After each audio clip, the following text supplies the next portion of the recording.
साडा जी बच्चा कतल ने कर दिता, सानू इंसाफ चाहिए।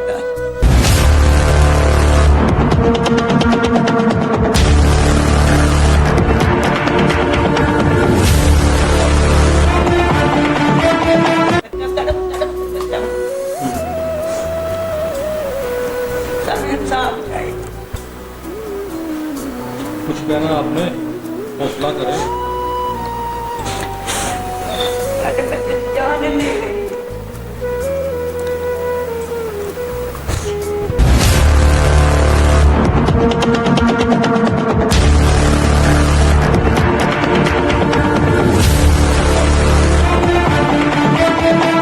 ये सर इसके बाल जो है ना पूरी ही गुत्त जो है ऐसी ही उतर गई है कि जो पूरे जिस तरह का विग नहीं होती विग, इस तरह सारी ये उतर गई है।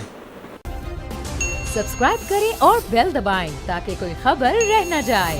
बिस्मिल्लाहिर्रहमानिर्रहीम, अस्सलाम वालेकुम नाज़रीन, मैं हूं आपका मेज़बान हशाम भट्ट और आप देख रहे हैं हर बार की तरह इस बार भी आई न्यूज़।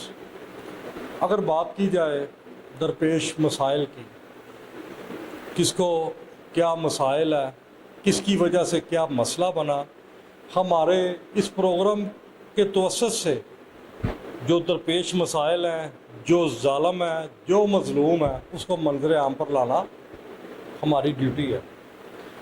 इस वक्त मेरे साथ एक मुतासरा फैमिली बैठी हुई है जिन्होंने शहर लाहौर के इलाका मुस्तफ़ा टाउन आज़म गार्डन के इलाका में कायम एक निजी क्लिनिक से ट्रीटमेंट करवाई। ट्रीटमेंट के बाद उनको क्या क्या मसाइल दरपेश आए, कौन कौन सी तकलीफ़ से गुज़रना पड़ा, आइए साइलीन की ज़ुबानी जानते हैं और सुनते भी हैं कि मामला क्या है, और ये भी कोशिश करेंगे कि आया इनको बकौल इनके कि हमारे साथ जुल्म हुआ है, इनको इंसाफ कौन फराम करेगा मसीहा बन के। अस्सलाम वालेकुम। जी वालेकुम अस्सलाम। क्या नाम है भाईजान आपका? फ़याज़ अहमद। अच्छा फ़याज़, आप ये बताओ कि आप कह रहे हो कि आपने किसी निजी क्लिनिक से ट्रीटमेंट करवाई है अपने मरीज़ की, वो मरीज़ कौन था, क्या मामला बना, सारी तफसील हमें बताएं आप। जी सर, मरीज़ मेरी वाइफ है, इसको ये प्रेग्नेंट थी 4 मंथ की, ये 4 मंथ की प्रेग्नेंट थी। इसको ना रात को 10:30 बजे के करीब एकदम पेट में दर्द फील हुई है, तो हमने ये क्लिनिक की तरफ गए हैं, तो उन्होंने कहा जी आपका 2-3 दिन जो है ना ड्रिपें वगैरह लगाएंगे, आपका इन्फेक्शन ख़त्म हो जाएगा। क्या नाम था क्लिनिक का? अपना अल हरम क्लिनिक है सर। और उसने पहले दिन गए हैं, उसने कोई 5 टीके लगा दिए उन्होंने। टीकों की वजह से शायद कोई नींद का टीका भी साथ में था, तो थोड़ी सी कुछ 2 घंटे के लिए आराम आ गया था। उसके बाद जो है ना सुबह फिर वही दर्दें, फिर वही मतलब सोजिश आना शुरू हो गई जिस्म मैं की। आपकी बात काट रहा हूँ, आप ये भी बताइए कि वहाँ पर आपके मरीज़ का जो इलाज कर रहा था वो कोई अपना फीमेल डॉक्टर था या डॉक्टर था या कौन था? वो सर फीमेल डॉक्टर है कोई अपना सर्विस हॉस्पिटल की। अच्छा। जी। तो अगले दिन फिर इसी तरह तबीयत रात को ख़राब हुई है। उन्होंने कहा जी 2-3 दिन हम ट्रीटमेंट करेंगे, टेंशन लेने की कोई ज़रूरत नहीं है, तो ये बिल्कुल ठीक हो जाएगी। अगर रात को फिर दोबारा आए हैं इनके पास, इन्होंने ड्रिप लगाई है, फिर कोई टीके शीके लगाए हैं। मेरे से एक भाई से भी टीका मंगवाया इन्होंने, तो उन्होंने कहा जी 1-2 दिन और आना पड़ेगा मज़ीद, वापस चले गए घर। अगले दिन सुबह जब ना इसकी तबीयत बहुत नाजुक हो गई है, इसका जिस्म फूलना शुरू हो गया, पेट इसका फूल गया, इसकी टांगें काम छोड़ गई हैं। मैंने उनको फ़ोन किया है कि आंटी इस तरह किसका ना मसला आ रहा है, टांगें काम छोड़ रही हैं उनकी। जिनको फ़ोन किया क्या नाम था उनका? डॉक्टर ज़ाहरा है जी, जिनका क्लिनिक है। उन्होंने कहा जी मैं टांगों का इलाज नहीं कर रही, मैं इन्फेक्शन का इलाज कर रही हूँ। मैंने कहा जी टांगें हमने उतार के तो नहीं रखी हुई ना, साथ ही है ना। तो कहती बट देख लो आप अभी। मैंने कहा अभी तबीयत बहुत नाजुक हो रही है, अब क्या करें हम, हॉस्पिटल ले जाऊँ, क्या करूँ यार, आपका वेट कर लूँ। उन्होंने कहा जी मैं तो आऊँगी से तकरीबन कोई 7 बजे के करीब आऊँगी क्लिनिक पे, 8 बजे के करीब जाऊँगी, मैं आपको कॉल कर दूँगी। तो मैंने कहा अभी इतना वेट तो नहीं हम कर सकते कि सारे रिश्तेदार ऊपर से आगे सारे रो पिट रहे हैं कि इसकी तबीयत को क्या हो गया, एकदम इस तरह लग रहा है कि हमारे हाथों से निकल जाएगी। कितने दिन आपने वहाँ पर इलाज कराया? सुने सर, वो फिर एम्बुलेंस आई है इधर, 3 दिन इलाज इसने किया है। एम्बुलेंस आ गई जी, एम्बुलेंस आई है, एम्बुलेंस में डाल के फिर उधर लेके गए, तकरीबन 11 से 12 दिन वहाँ पे एडमिट रही है जना हॉस्पिटल में। अच्छा, जना हॉस्पिटल लगे। जी, तो जना वालों ने क्या बताया? जना वालों ने यही, उन्होंने एक रसीद भी हमें बना के दी है कि ये बाहर से क्लिनिक की वजह से ट्रीटमेंट करवाया आपने वहाँ पे, उन्होंने टीके बोतलें लगाई हैं जो उसके अफेक्शन से ये जो है ना मसला ख़राब हुआ है। तो अभी जो है इसका बेबी वो भी डिलीवर हो गया खुद ब खुद, इसके बाल सारे झड़ गए हुए हैं, इसकी पाँव की जिल्लत सारी उतर गई है, ये हाथों की जिल्लत दोबारा से आई है। तो हमें इंसाफ चाहिए सर, हमें हमारी कोई बात नहीं सुन रहा, हमें इंसाफ चाहिए प्लीज़। अच्छा, अब आप ये बता रहे हो कि जब उन्होंने इंजेक्शन वगैरह लगाए हैं जहाँ पर आप पहले ट्रीटमेंट करवा रहे थे, 3 दिन आपने ट्रीटमेंट करवाई है वहाँ से, और उन्होंने जो इंजेक्शन वगैरह लगाए हैं उसके साइड इफ़ेक्ट की वजह से ये आपकी मरीज़ा के बाल भी झड़ गए हैं। जी सर, डॉक्टरों ने उधर जना हॉस्पिटल वाले डॉक्टरों ने भी यही बताया, ये सर इसके बाल जो है ना पूरी ही गुत्त जो है ऐसी ही उतर गई है कि जो पूरे जिस तरह का विग नहीं होती विग, इस तरह सारी ये उतर गई है। चले, ठीक है जी। अल्लाह पाक बेहतर करेगा। जी तो फिर जना हॉस्पिटल वालों ने आपको क्या कहा कि क्या हुआ, कैसे हुआ, जी। इसकी क्या सूरत है? वहाँ से तो माशाल्लाह बेहतर होके निकली है, लेकिन ये है कि वो जो इनकी गुर्दे थे वो डैमेज हो गए, उन्होंने वो गुर्दे वाश करना चाह रहे थे। मैंने कहा कि मैं माड़ा बंदा हूँ, मैं गुर्दे वाश नहीं करवा सकता, बार बार ज़ाहिर है वो बार बार होते हैं, फिर हफ्ते में पता नहीं 1-2 दफ़ा या महीने में 1-2 दफ़ा होते हैं। मैंने कहा मैं नहीं करवा सकता। तो उन्होंने कहा फिर साइन अंगूठे कर दो, जो होगा फिर आपके मरीज़ के साथ। मैंने कहा जी मैं साइन अंगूठे कर दूँगा, दोबारा हम कोशिश करेंगे किस तरह को बेहतर हो जाएंगे इंशाल्लाह। तो जो है गुर्दे और जिगर इसका अभी भी डैमेज है।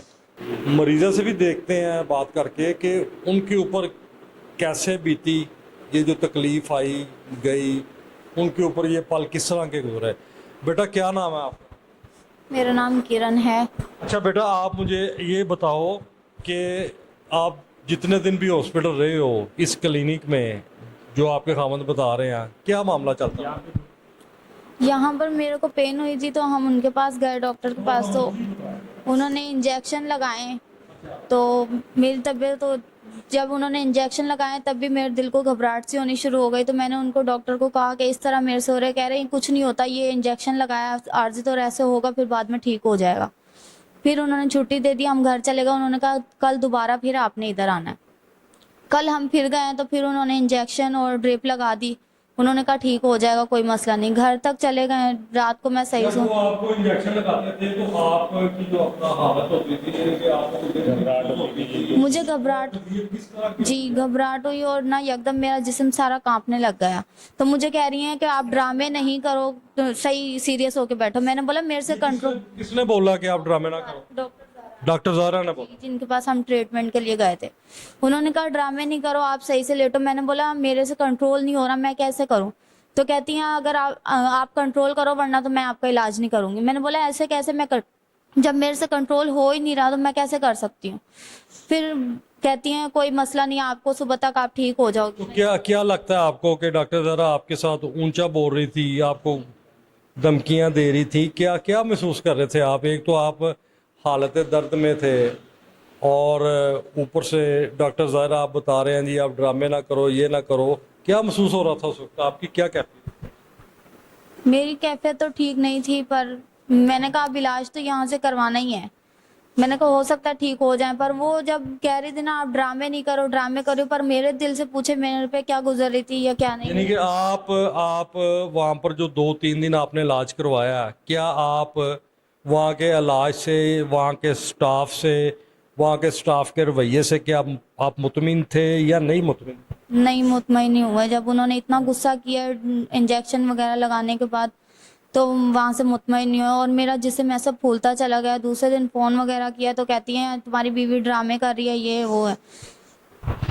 नाज़रीन ये देखें, ये वो मुतासरा साहिल है, ये वो बच्ची है जो अपने दुख दर्द की कहानी सुना रही है और बड़ा क्लियर और वाज़ेह बता रही है कि अल हरम नामी जो क्लिनिक है वहाँ पर इन्होंने ट्रीटमेंट करवाई। और जब ये अपना फीलिंग्स, अपनी कैफियत वहाँ पर मुतलका जो डॉक्टर हैं उनको बताते थे तो आगे से ये सुनने को मिलता था कि ड्रामे नहीं करो। फिर दोबारा जब उनसे टेलीफोन पर रब्ता किया जाता है तो फिर आगे से कहते हैं इस बच्ची के खामद को बकौल इनके, बाकी तो अल्लाह जानता है, कि आपकी बीवी ड्रामे कर रही है।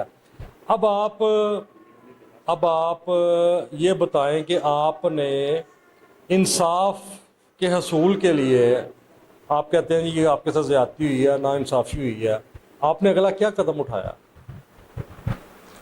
सर हम यही चाहते हैं कि हमें इंसाफ दिया जाए। हमने इनको अपना CCPO लाहौर भी दरख्वास्त दी है, एक वो अपना हेल्थ कमिश्नर के ऑफिस भी दे के आए हैं दरख्वास्त।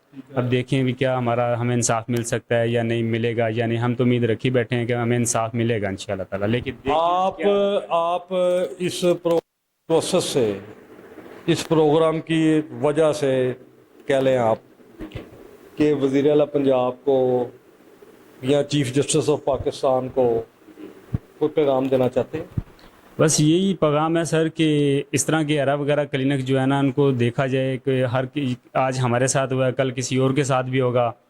कोई माड़े बंदे सोचते हैं कि चलो हमारा इलाज इधर सस्ते में हो जाएगा, लेकिन इनको पता ही कुछ नहीं है। तो ये मतलब कि देखा जाए ऐसे क्लिनिक जो है ना उनको देखा जाए। बड़ी ज्यादती की थी इन्हें। जो मैं बोली मैं कहता पेट खुलदा पे को आप बाहर चली जाए, मैंने आंदी आप बाहर चली जाए बोलना। मैंने इतना गुस्सा आया, मैं इन्हों आका मकापा चल गए। आंदी क्यों इस तरह क्यों कर रहे? तू चल बेटे ने कहीं फीस जमा कराए 3000 रुपया मैंने फाड़ लिया साढ़े को। तेरी बहुत ड्रामे बड़े करती, लाडली की थी, ड्रामे बहुत करती है कि इन्ना सलील सानवे ने किया। सानू इंसाफ चाहिए, साडा बच्चा विदाया हो गया, साडा जी बच्चा कतल ने कर दिता, सानू इंसाफ चाहिए। डॉक्टर ज़ारा ने कतल किया, साडा बच्चा ठीक हैगा सी। आप क्या कहते हो बच्चे अपना ये डॉक्टरों के बारे में जो उन्होंने आपके साथ सलूक किया? मैं यही कहती हूँ कि इन्होंने ये हमारे साथ अच्छा नहीं किया, इसने मेरे बच्चे का कत्ल किया और हमें इंसाफ चाहिए बस। मरियम निमा जी हाँ, इनकी वजह से ही मेरा बच्चा इस दुनिया से गया है। उसके बाप पे क्या बीत रही है और वो क्या कहना चाहते हैं, उनकी भी बात दोबारा सुनते हैं। हाँ जी, की कहना चाहते हो तुम? सर मैं यही कहना चाहता हूँ कि बच्चा जब पैदा हुआ ना तकरीबन 1.5 से 2 घंटे 3 घंटे जिंदा रहा है वो।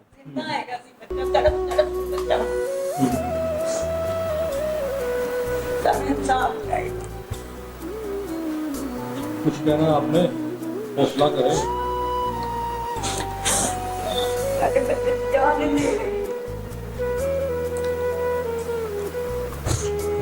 नाज़रीन, जैसा कि आपने जो मुतासरा साइला,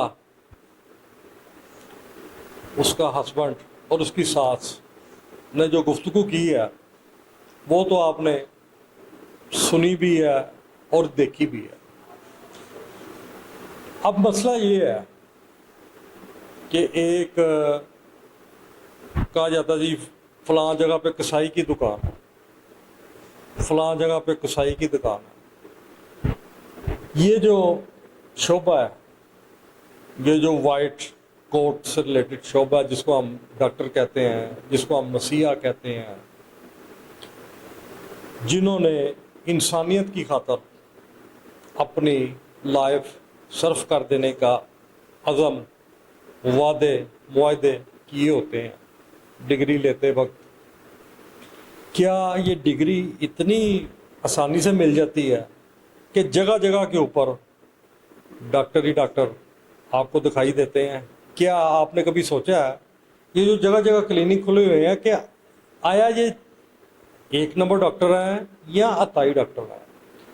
अब देखा जाता है अक्सर व बेशतर वज़ीर आला पंजाब मरजम नवाज़ ने मुतअद्दिद बार जब भी किसी पैनल पे हेल्थ के बारे में कोई बात हुई है तो उन्होंने किसी भी मामले में हेल्थ को कभी स्पेयर नहीं किया। और चंद रोज़ कबल निजी सरकारी अस्पतालों में जो मरजम नवाज़ ने दौरे किए हैं, उन दौरों के दौरान डॉक्टर तो चलो डॉक्टर है, वहाँ पर तैनात MS लेवल के भी डॉक्टरों को स्पेयर नहीं किया। क्या समझते हैं आप कि ये जो अताई डॉक्टरों की भरमार है पाकिस्तान भर में, पंजाब में, लाहौर में, क्या ऐसी होनी चाहिए? क्या हुकूमत को ऐसा नहीं चाहिए कि कोई ऐसा इकदाम उठाए, कोई ऐसी टीम तश्कील दे जो कि चेक एंड बैलेंस बरकरार रखे? मुतासरीन से जब हमारी गुफ्तगू हुई है तो मुतासरीन ने बोला कि हमने इंसाफ के असूल के लिए CCPO लाहौर को भी दरख्वास्त दी है, हेल्थ केयर कमीशन को भी एप्लीकेशन दी है, उस क्लिनिक के ख़िलाफ़ जिस क्लिनिक के ऊपर इनका बच्चा कत्ल हुआ है दुनिया में आने से पहले ही। अब कौन मसीहा बनेगा इनके लिए जो इनको इंसाफ दिलवाएगा? कमेंट्स बॉक्स में अपनी राय लाजमी दीजिए, और अगर आपको भी कोई मसला मसाइल दरपेश है तो आप नीचे स्क्रीन पे दिए गए नंबर पर रब्ता करके अपनी आवाज़ उठाने के लिए, जालिम के ख़िलाफ़ लड़ने के लिए हमारे चैनल के तवज्जुह से हमसे रब्ता कर सकते हैं। मज़ीद इंशाल्लाह जल्द आपकी खिदमत में दोबारा हाज़िर होते हैं नेक्स्ट प्रोग्राम के साथ। फ़िलहाल तक अपने मेज़बान को इजाज़त दें। कर भला सो अंत भले का भला। अल्लाह हाफ़िज़।